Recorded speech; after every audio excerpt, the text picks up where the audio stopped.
I'm here to tell you an extraordinary story, one that changed the world forever. It all began in a little town called Bethlehem. In a humble stable, a child was born, but this was no ordinary baby.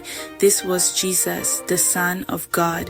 His arrival would mark the beginning of a journey that would change the course of history. Angels appeared to shepherds in the fields, announcing the good news. Can you imagine their surprise? The night sky lit up with heavenly glory, and the simple shepherds became the first to hear of the miraculous birth. Wise men from the east followed a star to find the newborn king. They brought gifts of gold, frankincense, and myrrh. Their long journey across the desert was guided by faith and the brilliant star that led them to Bethlehem. King Herod, feeling threatened, ordered all baby boys to be killed.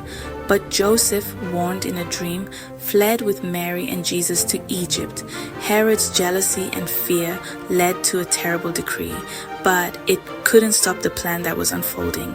Years later, they returned to Nazareth, where Jesus grew up as a carpenter's son. As Jesus grew, he showed remarkable wisdom. At just 12 years old, he amazed the scholars in the temple with his understanding.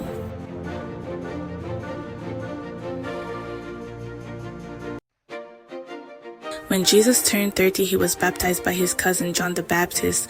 A dove descended, and a voice from heaven said, "This is my beloved Son." Jesus then went into the wilderness for 40 days, resisting temptation from the devil. Now that's what I call determination. After this, Jesus began his ministry. He chose 12 disciples, quite a mixed bunch, if you ask me. There was Peter, the fisherman, with a knack for putting his foot in his mouth, and Matthew, a former tax collector. Talk about unlikely heroes. And Jesus taught using parables, stories with deep meanings.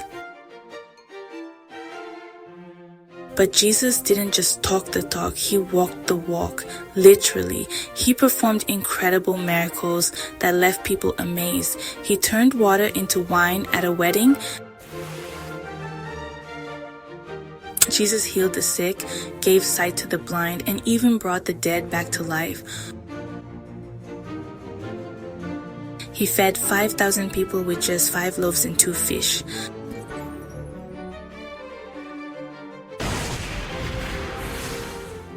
Jesus even walked on water. As Jesus entered Jerusalem on a donkey, people cheered and laid palm branches before him. It was quite the grand entrance. But the mood soon turned somber. Jesus shared a last supper with his disciples, knowing what was to come. In the Garden of Gethsemane, Jesus prayed earnestly, asking God if there was another way, but he was willing to follow God's plan.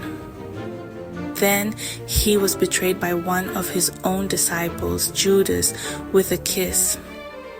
Et tu, Judas? Jesus was arrested and put on trial. Despite finding no fault in him, Pontius Pilate gave in to the crowd's demands. Jesus was crucified on a cross, a common punishment for criminals in those days. His followers were heartbroken, thinking all was lost. But wait, 3 days later, something incredible happened.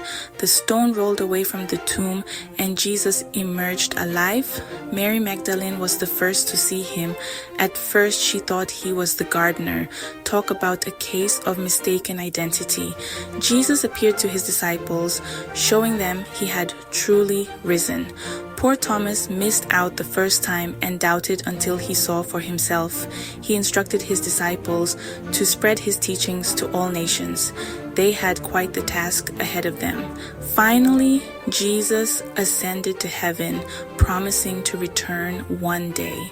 His disciples stood watching, probably wondering, what do we do now? So, whether you're a believer or just curious, there's no denying the impact of this extraordinary life. It's a story that continues to shape our world today.